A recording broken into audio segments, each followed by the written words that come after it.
जय हिंद दोस्तों। मैं सेबी पंजीकृत सलाहकार नहीं हूं दोस्तों। नाम है इंडियन रेलवे। ध्यान दीजिएगा, Indian railway finance corporation limited. लेकिन अब इसको कह दीजिए कि इंडियन सब फाइनेंस कॉरपोरेशन लिमिटेड, ठीक है ना। क्योंकि कंपनी का बिजनेस बदलने वाला है। बिजनेस कंपनी बहुत सारा करने वाली है। अभी तो केवल रेलवे को फाइनेंस करती थी, तो इसीलिए नाम में था इंडियन रेलवे। हालांकि नाम नहीं चेंज हो रहा है, मैं केवल अपनी साइड से बस बता रहा हूं ताकि आप लोगों को आसानी से मतलब समझ में आ जाए जो भी है। तो रेलवे को फाइनेंस नहीं करेगी। रेलवे के साथ अब कई सारे और सेक्टर को कंपनी फाइनेंस करने वाली है। आप लोगों को याद होगा कि मैं पिछली वीडियो में बताया था कि कंपनी ने ₹1.5 का डिविडेंड अनाउंस किया था। रिकॉर्ड डेट आज फिर से देखेंगे। और उसी के साथ में कंपनी ने 70,000 करोड़ रुपए जुटाने के लिए, मतलब फंड जुटाने के लिए भी मीटिंग तय किया था। और उसी मीटिंग में कंपनी ने 70,000 करोड़ रुपए जुटाने का जो है मंजूरी दिया था।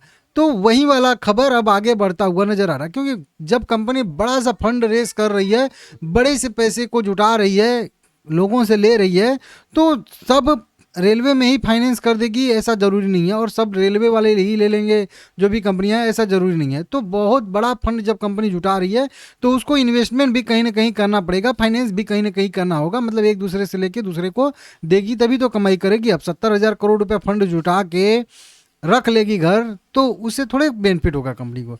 तो अब 70,000 करोड़ रुपया जो है कंपनी जो है कई मतलब सेक्टर में फाइनेंस करने वाली है। सबसे पहले आप लोगों को मैं डिविडेंड का अपडेट देता हूं, नहीं तो भूल जाऊंगा, मेरा कोई ठिकाना नहीं है। ₹1.05 का डिविडेंड है, कंपनी ने अनाउंस किया। 13 मार्च 2026 कंपनी ने रिकॉर्ड डेट और एक्स डेट तय किया है। तो 12 मार्च खरीदारी करने का इसका लास्ट डेट रहने वाला है, और 13 तारीख इसका जो रहेगा वो रिकॉर्ड डेट दोनों है। तो ये दोनों डेट आप लोग नोट करके पहले तो रख लीजिए, नहीं तो फिर भूल जाऊंगा। देखिए, अब 70,000 करोड़ रुपए जब जुटाई है कंपनी ना, तो इसके लिए कंपनी ने विविधीकरण, यहाँ पे लिखा है ना, 70,000 करोड़ के फंडिंग अभियान के साथ विविधीकरण पर जो है बड़ा दाव लगाया है। इस तरीके से विविधीकरण क्या होता है कि डाइवर्सिफाई, जिसको हम लोग कहते हैं कि डाइवर्सिफाई कंपनी करने वाली है, अपना बिजनेस को अलग अलग कई जगहों पे करने वाली है, कई सेक्टर में करने वाली है। अब रेलवे को केवल फाइनेंस नहीं करेगी। देखिए, कंपनी कह रही है कि 70,000 करोड़ रुपए की एक बड़ी धनराशि जुटाने की पहल के लिए बोर्ड की मंजूरी मिल गई है। यह पूंजी भारतीय रेलवे की व्यापक जरूरतों को पूरा करने के साथ साथ, अब देखिए यहाँ पे आ गया, रेलवे की व्यापक जरूरतों को पूरा करने के साथ साथ रेलवे को तो फाइनेंस करेगी ही करेगी, वो तो है ही, मेन बिजनेस है जिसमें कंपनी का अच्छा खासा 80% 90% के आसपास हिस्सेदारी है, मतलब मार्केट शेयर है, तो वो तो वहाँ है ही। उसके बाद दो तीन और सेक्टर यहाँ पे आ जाएंगे, ठीक है ना। रेलवे के बाद बिजली, मतलब पावर को भी अब कंपनी फाइनेंस करेगी। और उसके बाद तीसरे नंबर पे आ जाएगा बंदरगाहों, मतलब पोर्ट, पोर्ट से जुड़ी हुई कंपनियां जो भी हैं, ठीक है ना, जो क्रेन वोरेन वाला सर्विस वहाँ पे देती है, मतलब जहाज़ों से लोडिंग अनलोडिंग वाला, वहाँ पे इंफ्रास्ट्रक्चर टाइप का जो भी बनाती हैं बंदरगाह पे, इस तरह शिपिंग वोपिंग हो सकता है कंपनियां शामिल हो जाएं। तो ये बहुत सारी मतलब बंदरगाह से जुड़े हुए जो भी काम करने वाली कंपनियां होंगी, उनको फाइनेंस करेगी। और साथ में नवीकरणीय ऊर्जा, मतलब रिन्यूएबल एनर्जी, जैसे हम लोगों का है ना, इरेडा उरेडा जैसी कंपनियां है ना, अब उनका भी काम कुल मिला के लिए उनके जैसा बिजनेस भी ये करने वाली, मतलब कुल मिला के सबका काम अब करेगी। जैसे कि पीएफसी है, पावर फाइनेंस कॉर्पोरेशन लिमिटेड, तो बिजली को, पावर को फाइनेंस करती है, ठीक है ना। वहीं से आरईसी है, तो रिन्यूएबल एनर्जी, वो आरईसी है, रिन्यूएबल एनर्जी को फाइनेंस करती है। तो अब उन दोनों का तो उधर मर्जर हो रहा है, तो वो दोनों बड़ी कंपनी बन जाएंगी, तो अब इसको भी तो बड़ी बनना है।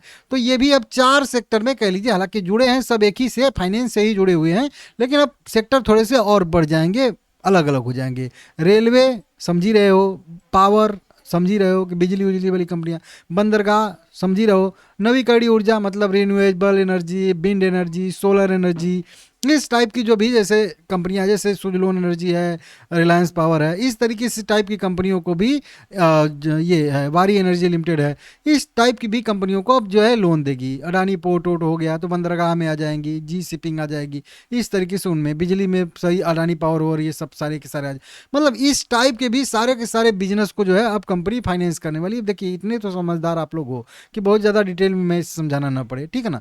तो ये 4 कुल मिला के सेक्टर में कंपनी अब जा रही है, मतलब अपना विविधीकरण कंपनी कर रही है, बिजनेस को डाइवर्सिफाई कर रही है, जैसे हम लोग अपना पोर्टफोलियो डाइवर्सिफाई करते हैं ना, वो उसी तरीके से, ताकि कंपनी ज़्यादा से ज़्यादा कर्ज बांट सके। अब आपसे यही कहा जाएगा कि अब आपको केवल अपने गांव में ही लोन बांटना है। कितना बांटोगे? अब अपने जिला में बांटोगे तो ज़्यादा बांटोगे, प्रदेश में बांटोगे तो और ज़्यादा, पूरे देश में बांटोगे तो और ज़्यादा, और पूरे वर्ल्ड में बांटोगे तो और ज़्यादा। उसी तरीके से जितना ज़्यादा स्पेस कंपनी को मिलेगा उतना ज़्यादा कर्ज देगी कंपनी, और यही देने का काम ही कंपनी का है, ठीक है ना। इस तरीके से आरईसी पीएफसी इस तरीके से अभी इनका मर्जर हो जाएगा तो ये भी बड़ी कंपनियां बन जाएंगी, तो ये भी कई सारे सेक्टर में जाएंगी। इसी तरीके से इन सब का भी बिजनेस हो जाएगा फाइनेंस करने के लिए, ये भी सबको फाइनेंस करेंगे मिलजुल के, ठीक है ना। इस तरीके से और सरकारी कंपनियां ये भी हैं। तो बढ़िया सा आ रहा है, बढ़िया सा अपडेट, इसको आप लोग देख लीजिएगा। हाँ, इसके कुछ मतलब दिक्कतें भी रहेंगे, जैसे कि यहाँ पे अभी सरकारी कंपनियों को भी, खास करके रेलवे को ही फाइनेंस कर रहे थे, तो थोड़ा सा जोखिम कम था, मतलब एनपीए होने की संभावना कम थी।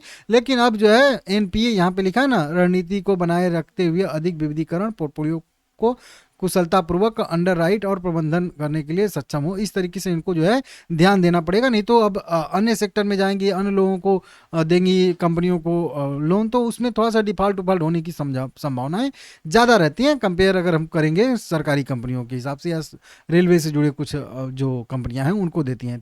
तो ठीक है, देखेंगे कुछ नया करेंगे तो थोड़ा सा प्रॉफिट मार्जिन भी बढ़ेगा, रिस्क भी थोड़ा सा बढ़ेगा, सब कुछ होगा। लेकिन आप लोग अपने हिसाब से देख लीजिएगा इस तरीके से। और इसी फंड को जुटाने के लिए कंपनी ने, यहाँ पे देख सकते हो, आईआरएफसी ने सिंगापुर में ईसीबी रोड शो का समापन किया। मतलब वहाँ पे भी, वहाँ से भी सिंगापुर से ही कंपनी ले रही है। अभी जापान में रोड शो कर रही, तो वहाँ से भी फंड जुटाने की बात चल रही थी, तो वहाँ से कम ब्याज पे पैसा मिल जाता है, तो थोड़ा सा अच्छा रहता है, ठीक है ना। तो ये आप लोग इसको देख लीजिएगा, समझ लीजिएगा। आईएफसी बढ़िया शेयर है, बहुत पहले से ही आप लोगों को भी पसंद है, मुझे भी पसंद है। हाल फिलहाल में रेलवे से जुड़े सारे के सारे शेयरों में थोड़ी सी गिरावट आई है, दबाव में अभी भी है। मार्केट भले ही रिकवरी कर रहा है, लेकिन इनमें थोड़ी सी गिरावट है। तो ठीक है, टाइम लगेगा, थोड़ा सा बिजनेस डाइवर्सिफाई हो भी रहा है, तो टाइम लगेगा। कुल मिला के आप लोग देख लीजिएगा अपने हिसाब से, ठीक है ना।